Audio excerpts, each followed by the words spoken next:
The Samurai Civil War, Japan's 1868 conflict. Imagine the American Civil War, but with samurai. The year is 1868, and Japan is about to erupt into one of the most dramatic conflicts you've never heard of. A war that would pit ancient warrior traditions against modern military might, brother against brother, and ultimately reshape a nation forever. Picture this.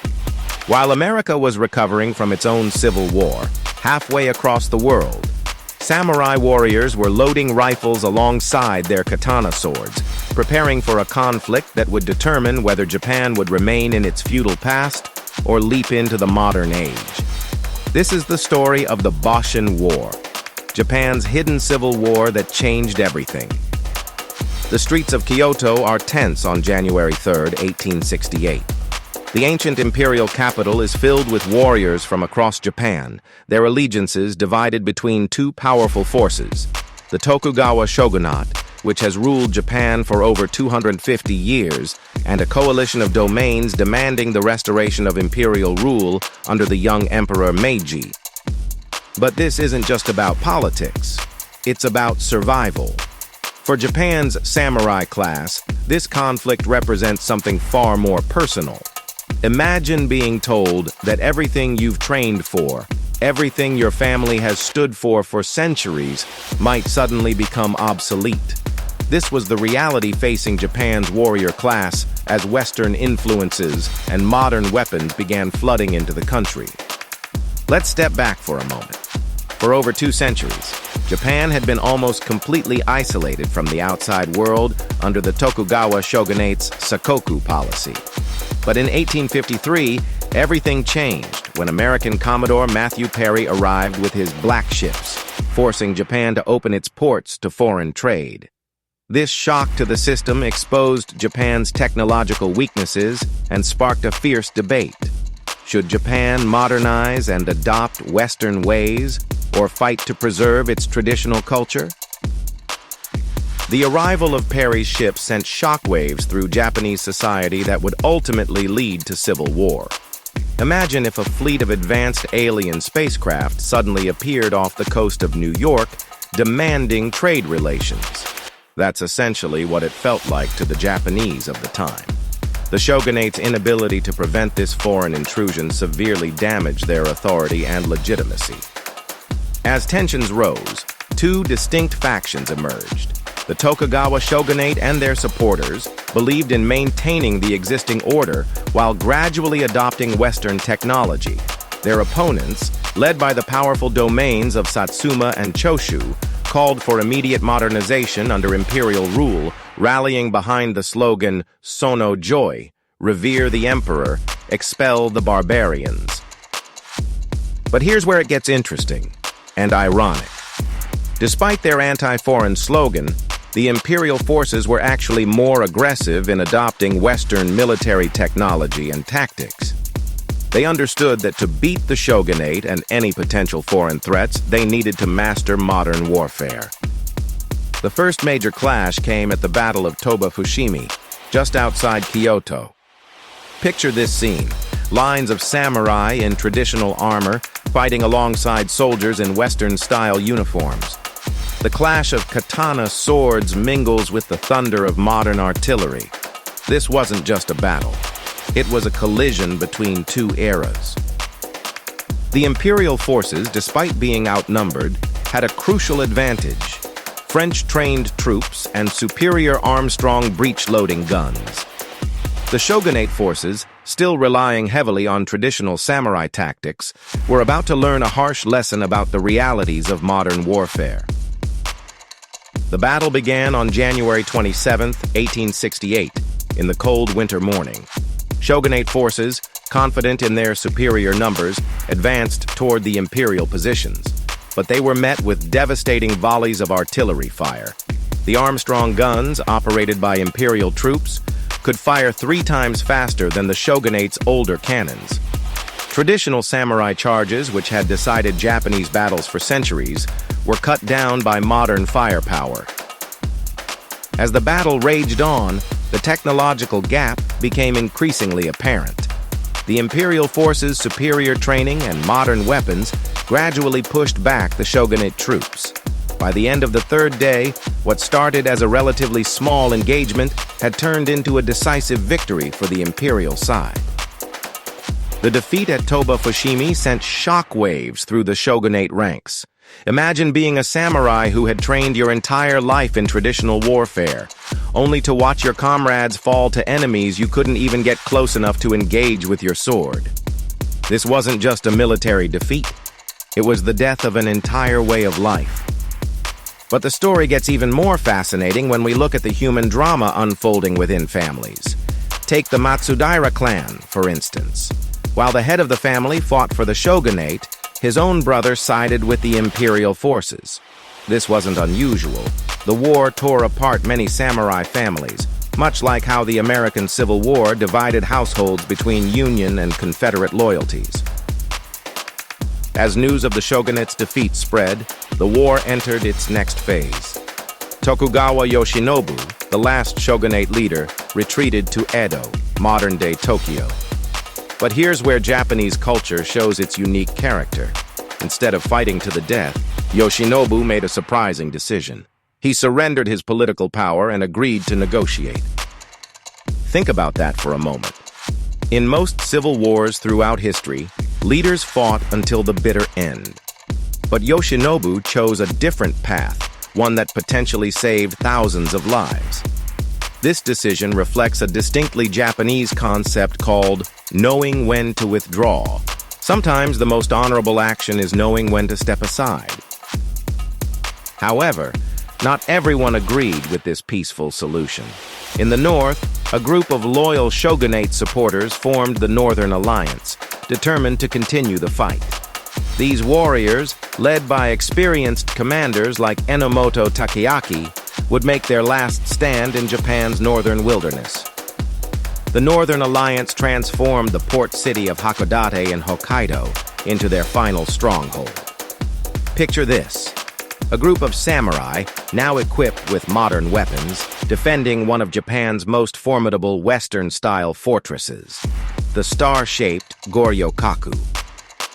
This massive fortress, designed by European military engineers, represented a perfect fusion of Japanese spirit and Western military architecture.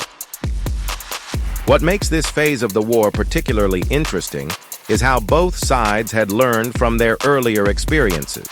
The Northern Alliance now utilized modern tactics alongside traditional samurai warfare, while the Imperial forces had perfected their combination of Western military techniques with Japanese fighting spirit. The siege of Hakodate became one of the most dramatic episodes of the war. The Northern Alliance's forces, though outnumbered, put up fierce resistance from within their star fortress. They even had a navy, led by Enomoto himself, who had studied naval warfare in the Netherlands. This was no longer just samurai with swords. This was a modern military engagement that would have been unimaginable in Japan just a decade earlier. Meanwhile, across the country, other changes were taking place. The Imperial Army began recruiting soldiers from all social classes, not just the samurai. This was revolutionary. For centuries, only samurai had the right to bear arms. Now commoners could fight alongside them, wearing Western-style uniforms and using modern weapons. This transformation wasn't just military, it was social. Imagine being a farmer's son, suddenly fighting alongside samurai who, just months earlier, would have been your social superiors. The war was breaking down centuries-old social barriers, paving the way for a new Japan. The winter of 1868-1869 was particularly harsh in Hokkaido. The Northern Alliance troops, despite their modern weapons and strong fortifications, faced not only the Imperial Army but also severe weather conditions. Food supplies began running low, and ammunition was becoming scarce. Yet they fought on, driven by a complex mixture of loyalty to the old ways and, ironically, their mastery of modern warfare. By May 1869, the situation had become desperate. Imperial forces had surrounded Goryokaku Fortress, and the Northern Alliance's naval fleet had been destroyed. In a final dramatic gesture that perfectly symbolized this transitional period in Japanese history, Enomoto Takeaki did something unprecedented. He surrendered the fortress directly to the emperor, bypassing the imperial army commanders. This wasn't just a military surrender, it was a powerful political statement. By surrendering to the emperor himself, Enomoto demonstrated that even in defeat, the rebels maintained their honor and loyalty to Japan's imperial tradition. It was a uniquely Japanese solution to a complex conflict. But here's where the story takes an unexpected turn. Instead of executing Enomoto and his followers, as was common in civil wars throughout history, the new imperial government took a different approach. Many former Northern Alliance leaders, including Enomoto himself, were eventually given positions in the new government. Enomoto would later become one of Japan's first ambassadors and even served as Japan's Minister of the Navy. This reconciliation policy wasn't just about forgiveness, it was brilliant strategy. The new government recognized that Japan needed every capable leader it could get, regardless of which side they had fought for.